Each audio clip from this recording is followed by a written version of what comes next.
दोस्तों ये वीडियो आपके लिए बहुत अच्छी होने वाली है क्योंकि इस वीडियो में हम डायरेक्ट और इनडायरेक्ट यानी नरेशंस के सारे रूलों को बड़े ही आसान लैंग्वेज में समझेंगे।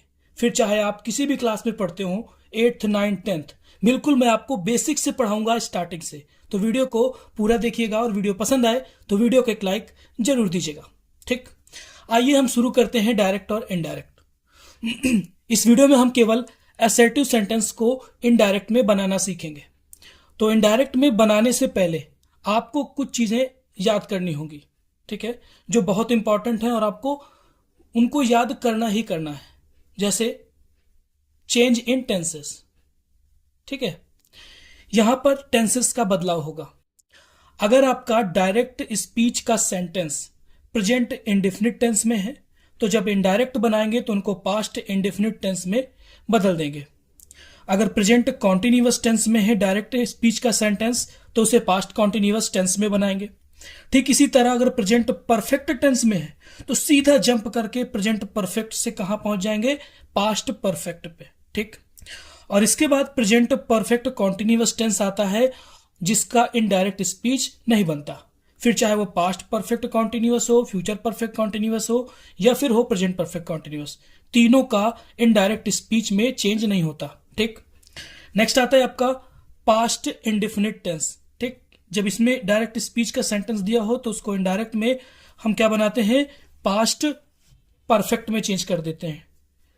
नेक्स्ट आता है पास्ट कॉन्टिन्यूअस टेंस। अगर डायरेक्ट स्पीच का सेंटेंस आपका पास्ट कॉन्टिन्यूअस पे है तो उसे इनडायरेक्ट बनाते समय पास्ट परफेक्ट कॉन्टिन्यूअस टेंस में बदल देते हैं। ठीक, ये थे आपके चेंज इन टेंसेस। आप चाहें तो इसकी हैंड रिटन नोट्स बना सकते हैं।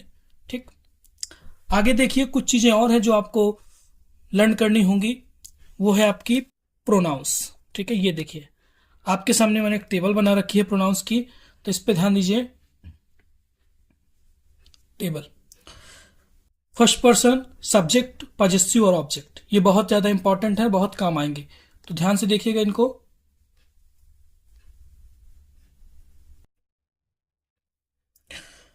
फर्स्ट पर्सन के अंदर आता है सब्जेक्ट आई और वी। क्या आता है, आई और वी। आई का पजेसिव माई होता है और ऑब्जेक्ट मी होता है। वी आता है, वी का पजेसिव अवर और ऑब्जेक्ट अस होता है। ये पूरी टेबल आप देख लीजिए, ठीक है, और इसके बाद मैं आपको इसको याद करने की एक गजब की ट्रिक बताता हूं, इसके बाद आप कभी भूलेंगे नहीं, ध्यान दीजिएगा।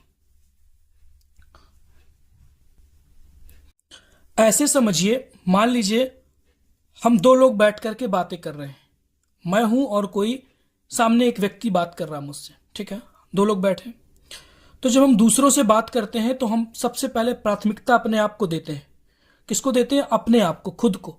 तो यानी कि मैं ही तो हूं, तो मैं क्या आएगा सबसे पहले, फर्स्ट पर्सन, मैं।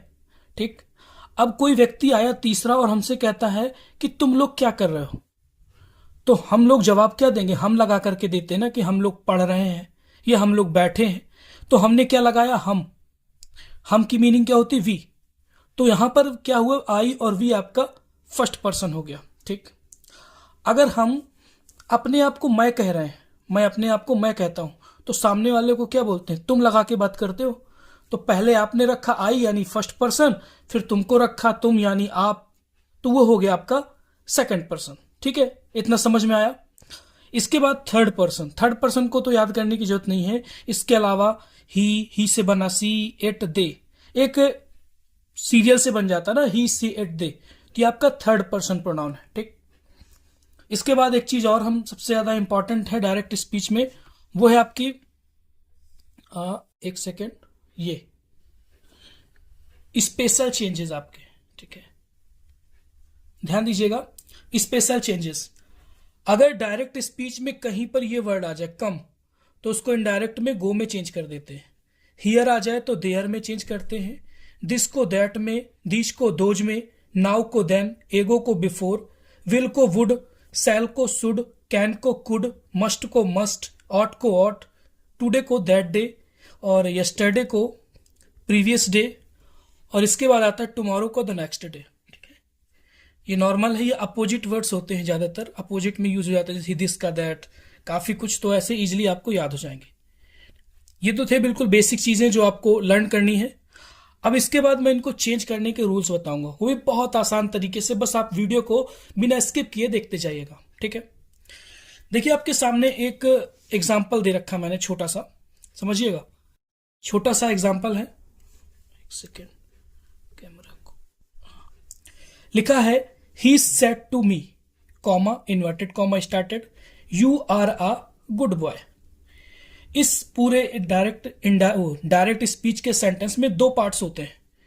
ये जो आपका पहला पार्ट होता है यहां, ये वाला, यहां से यहां तक, उसको हम बोलते हैं रिपोर्टिंग वर्ब। क्या बोलते हैं?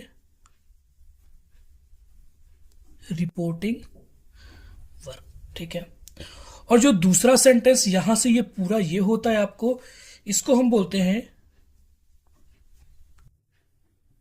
Reported speech. स्पीच क्यों बोलते हैं? क्योंकि ये सामने वाले द्वारा बोले गए शब्द होते हैं, तो ये स्पीच हो गई। इतना क्लियर हो गया। अब समझते हैं रूल्स बनाना कैसे चेंज करेंगे, ध्यान दीजिएगा। तो दोस्तों अब हम असर्टिव सेंटेंसेस को इनडायरेक्ट स्पीच में बदलने के रूल्स देखेंगे, समझिएगा। देखिए अगर सेंटेंस में सेड या सेड टू आए, रिपोर्टिंग वर्ब में आता है, जैसे यहां पर देखिए एग्जांपल में दिया सेड टू, ठीक है। तो इस सेड और सेड टू को हटा देते हैं और उसकी जगह हम टोल्ड लगाते हैं, ठीक। फिर इसके बाद कंजक्शन, यानी जो ये कॉमा, इन्वर्टेड कॉमा है, इसको हटा करके हम दैट का इस्तेमाल करते हैं, ठीक है। ये तो हो गए बेसिक रूल्स। अब इसके बाद एक फॉर्मूला है जो आपको ध्यान देना होगा, SON/123। इसका मतलब मैं समझा दूं आपको। S का मतलब सब्जेक्ट, O का मतलब ऑब्जेक्ट और N का मतलब नो चेंज, मतलब कोई बदलाव नहीं। इसका भी रूल है, अभी देखिए आगे जब एग्जांपल के थ्रू समझेंगे तो हम बताएंगे आपको। अब देखिए यहां पर नीचे आपके एग्जांपल्स दे रखे हैं, ठीक है। ये एग्जांपल है आपके, मैं इनको देखता हूं, आपको बताता हूं। एक सेकेंड, ये लीजिए, ठीक। दिया है सेंटेंस आपके सामने कि he said to me, comma, inverted comma, you are a good boy। ये सेंटेंस आपका असर्टिव सेंटेंस है। तो सबसे पहले हमने बताया सेड या सेड टू कुछ भी आता है उसको हम टोल्ड में चेंज कर देते हैं। तो हम इसको चेंज कर देंगे he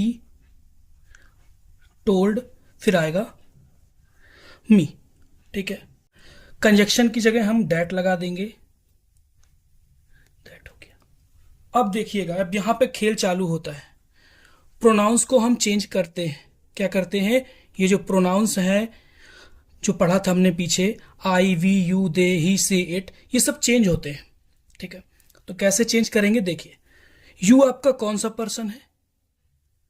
सेकंड पर्सन है, ठीक है।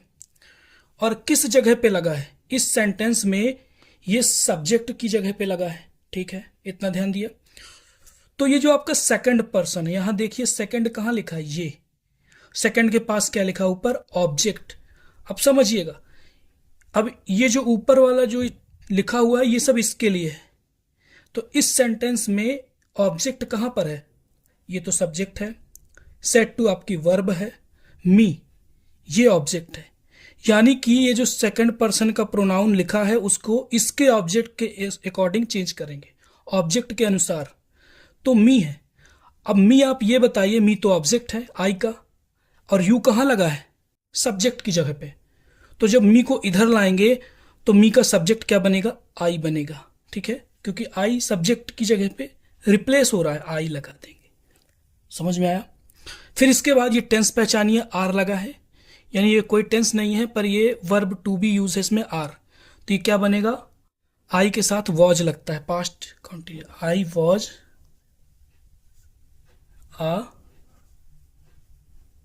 Good boy, full stop. अभी काफी लोगों के मन में डाउट होगा, सेकंड एग्जांपल और देख लेते हैं।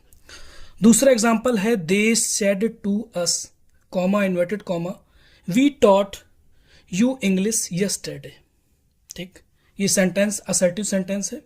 सबसे पहले हम सेड या सेड टू को चेंज करेंगे तो पूरा सेम चलेगा। दे सेड टू की जगह लगा देंगे टोल्ड अस, ओके। यहां तक समझ में आया?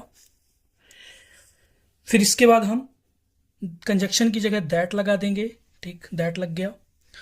अब प्रोनाउन आ गई वी। वी कौन सा पर्सन है? फर्स्ट पर्सन है, फर्स्ट पर्सन है वी। तो यहां देखिए ऊपर फॉर्मूले में हमने क्या देखा, ये फॉर्मूला फर्स्ट पर्सन सब्जेक्ट के अकॉर्डिंग। तो यानी कि ये आपका फर्स्ट पर्सन है, तो किसके सब्जेक्ट? इस सेंटेंस के सब्जेक्ट के हिसाब से चेंज होगा। अब सब्जेक्ट इसका भी दे है, और ये सब्जेक्ट है और सब्जेक्ट की जगह जा भी रहा है। किसकी जगह ले रहा है? सब्जेक्ट की जगह। तो दे ही है, तो यहां पर हम दे लगा देंगे। अगर दे की जगह कहीं यहां देम होता तो सब्जेक्ट की जगह जाता, तो हम उसको पहले सब्जेक्ट बनाते फिर यहां पे ले जाते। दे लग गया। अब ये कौन सा टेंस है? वर्ब की सेकंड फॉर्म लगी, यानी ये पास्ट इंडेफिनिट टेंस है। तो सीधा हम इसको किसमें चेंज करेंगे? पास्ट परफेक्ट टेंस में। पास्ट परफेक्ट टेंस की हेल्पिंग ऑफ हैड होती है, यानी कि आपका बनेगा ये दे के बाद हैड, थर्ड फॉर्म टॉट की टॉट ही होती है, टॉट। फिर प्रोनाउन आ गया। अब सेकंड पर्सन है ये, तो सेकंड पर्सन किसके हिसाब से चेंज होगा? ऑब्जेक्ट के हिसाब से। तो ऑब्जेक्ट क्या है इस सेंटेंस का? अस। और अस कहां जा रहा है? ऑब्जेक्ट की जगह ही जा रहा है। ऑब्जेक्ट पहले से है और ऑब्जेक्ट की जगह जा रहा है, तो इसको कुछ भी चेंज नहीं करना, अस को अस ही रखेंगे, अस। ओके। फिर इंग्लिश, इंग्लिश लिख देंगे। और ये यस्टरडे भी चेंज होगा, बताया था ना प्रीवियस डे में। English the previous day. ठीक, समझ आया?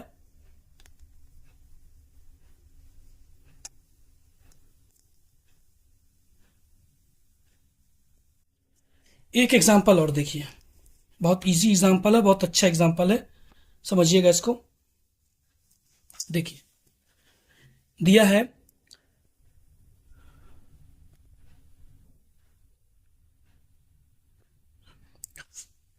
My teacher said comma inverted comma you will punish tomorrow for this big mistake. पहले सेंटेंस पहचानिए, असर्टिव सेंटेंस है। तो सबसे पहले हम लिखेंगे माई टीचर, ठीक। सेड या सेड टू कुछ भी आता है, उसकी जगह हम टोल्ड लगा देते हैं। ओके, अब ऑब्जेक्ट नहीं है, खत्म। कंजक्शन इसको हटाएंगे तो दैट लगाएंगे। ओके, अब खेल शुरू होता है फिर प्रोनाउन का। यू आ गया। कौन सा पर्सन है ये? You, second person. तो हमने क्या बताया? सेकंड पर्सन किसके हिसाब से चेंज होता है? ऑब्जेक्ट के हिसाब से, रिपोर्टिंग वर्ब के। तो देखिए ऑब्जेक्ट कहां है? ऑब्जेक्ट ये लीजिए, ऑब्जेक्ट है ही नहीं इस सेंटेंस में। अब क्या करें? तो जब ऑब्जेक्ट नहीं होता किसी सेंटेंस में और हमें इस ऑब्जेक्ट के अनुसार चेंज करना हो, तो हम कोई भी थर्ड पर्सन अपने हिसाब से मान लेते हैं। मान लीजिए हमने ही मान लिया, लिख दिया यहाँ पे ही। कोई भी थर्ड पर्सन, आप सी मान लीजिए, आप इट मान लीजिए, आप दे मान लीजिए। ओके, ही आ गया। अब विल, विल को हम किस में चेंज करते हैं? वुड में। ही वुड, फिर आएगा वही punish, he would punish. Tomorrow आ गया, टुमारो को चेंज करेंगे the next day, punish the next day for, फिर यहां पे ये वर्ड्स दिस को दैट में चेंज करते हैं, फॉर दैट बिग मिस्टेक। अगर आपको डायरेक्ट इनडायरेक्ट अच्छे से समझ में आ गए हो तो प्लीज़ वीडियो को लाइक कीजिएगा और मिलते हैं अगली वीडियो में।